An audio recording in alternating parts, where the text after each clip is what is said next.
The final 12 for the U.S. Solheim Cup team: Nelly Korda, Lydia Ko, Lauren Coughlin, Allie Ewing, Allison Corpuz, Megan Kang, and Andrea Lee qualified through the U.S. points standings, while Rose Zhang and Allison Lee qualified through the Rolex Women's World Golf Rankings. We are pleased now to join the former world #1 and the captain of the United States Solheim Cup team. She is Stacy Lewis, and what a career she's had. NCAA champ, 13-time winner on the LPGA Tour, and great to have her with us on this Tuesday. This is your second time doing this, Stacy. I'm curious, how difficult was the process, the hellos and welcome to the teams, and those phone calls saying, please support us from afar?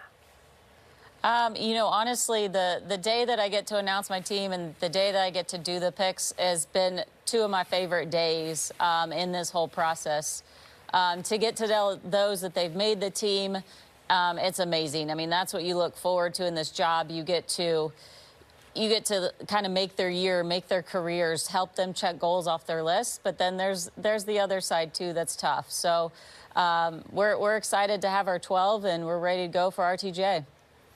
Stacy, you had 5 rookies on the U.S. team last year. How is your approach different this time around with just 2 newcomers?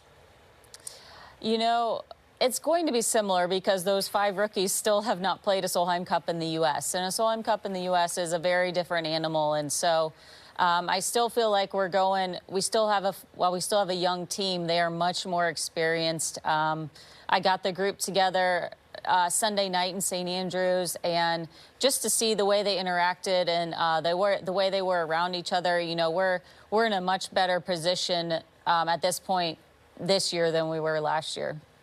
Stacy, ties are rare in sports. We clamor for resolution. A year later, did last year feel like a tie? Did it feel like a loss? How did you process what happened in Spain?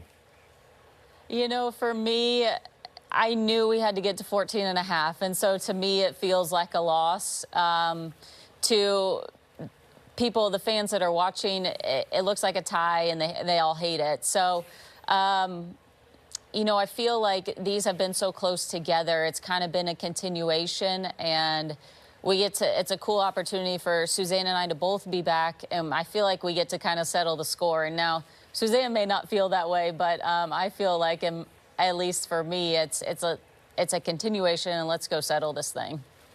Stacy, you had that powerful moment with your team on the 17th green where you huddled them all around and everyone seemed to be crying. How much of that scene has been a motivation for you and the rest of these American girls as you guys now look to kick the Solheim Cup off next month? Yeah, I think, it's so fresh in their minds still. It's still fresh in my mind of that scene and watching them celebrate. And I was the one that actually made them cry. I mean, I know they were disappointed, but I was the one that actually made them cry. And it was tough. They had put in so much work, and I had put in so much work. But I'm just excited for them. They get another opportunity that's so close. And, I congratulated Europe after it was all over. I went in their team room, and I told them, you guys only get the cup for a year. So it was on after that. How'd you make them cry, Stacy? What do you mean? I just told them how proud I was of them, and just proud of them for the people that they were and the way they represented their country. And I lost them, but that's okay. That means it means something, and it's important to them.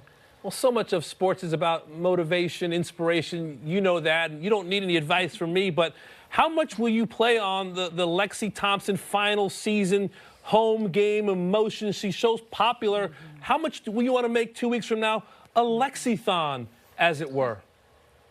Well, Lexi's going to be a huge part of this, whether this was her last one or whether she was playing more. So, I want it to be big for Lexi. I want her to have a great week. I don't want to dwell on it too much, though, because I want her to be able to go play some golf and have a great time with her teammates. But she's a massive part of what we're doing. She's just such a great person to have behind the scenes, because all the girls are watching. They're watching what she's doing. They're watching how she's preparing. They're going to ask, how many holes are you playing each day? How are you going to practice? And that's what she provides more than anything. Stacy, you've come into these matches as the top player on the U.S. side. How do you describe what that pressure is like, being the most targeted player by the European Solheim Cup team, which is undoubtedly the position that world number one Nelly Korda is going to find herself in next month? Yeah, it's very hard. It's, you know, you go into it as a player thinking that, you know, I need to win every match and I have to be perfect. And truthfully, what wins these things is usually kind of your 7 or 8 players. It's not the top players. You don't win and lose this whether your top players play good or not. And, you know, I look to Glen Eagles where, you know, Nelly played unbelievable and we got beat. So, you know, it takes more than one person, but it definitely doesn't hurt having 1 and 2 in the world. I will tell you that. Well, Stacy, my first experience watching a Solheim Cup or a President's Cup or a Ryder Cup was 1997. Valderrama, the European captain, Seve Ballesteros, bent that golf course to his will, took the driver out of the hands of some of the biggest hitters in the game on the American side. How much can you bend RTJ to fit the strengths of your team? We're trending in the right direction of actually being able to have some influence and being able to set things up for our team. And that was, you know, the reason for the picks and the reason the players that I chose were for that reason. So, we're going to continue to work on that. But as it's set up right now, we're in a good place for it being set up for our team. Stacy, in your press conference last year after the tie, you said that you were going to come up with some new ideas to make things different behind the scenes. Can you give us a sense of what that is and what that's going to look like for the American team?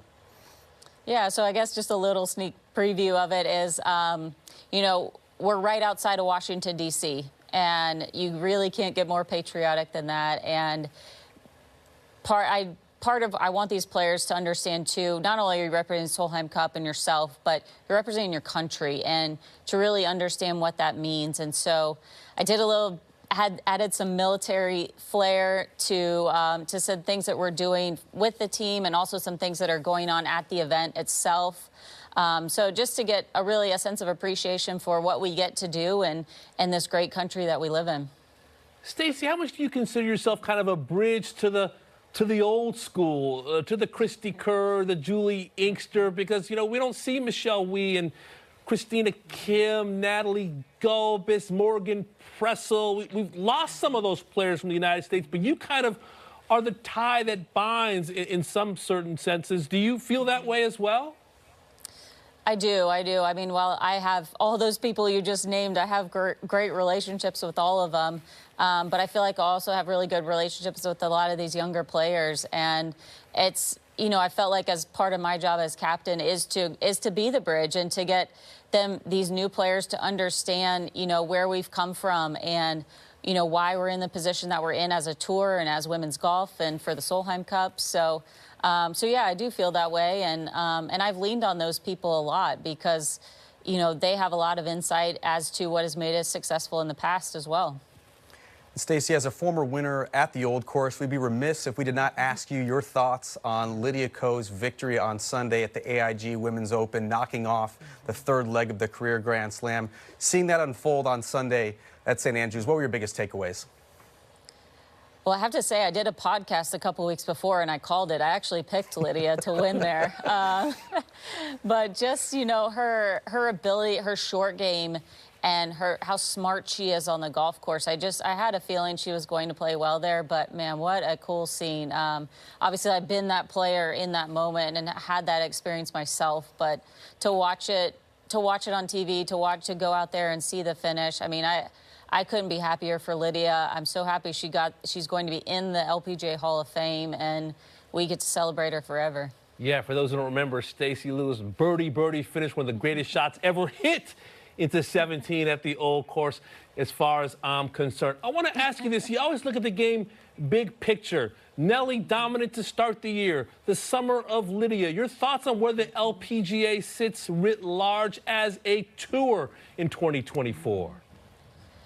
Man, it started as this was the Nelly show, and there wasn't really any other storylines. But, man, how far we've come, and there's so many different storylines.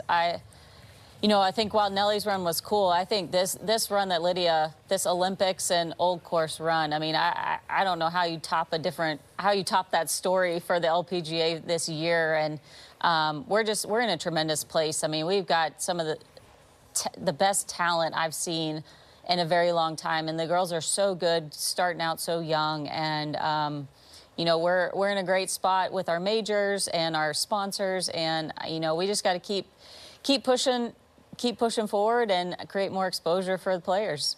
Well, Stacy, I know you hope to make more history in a couple of weeks along the shores of Lake Manassas. Thanks so much for the time, and best of luck at RTJ. Awesome. Thank you, guys.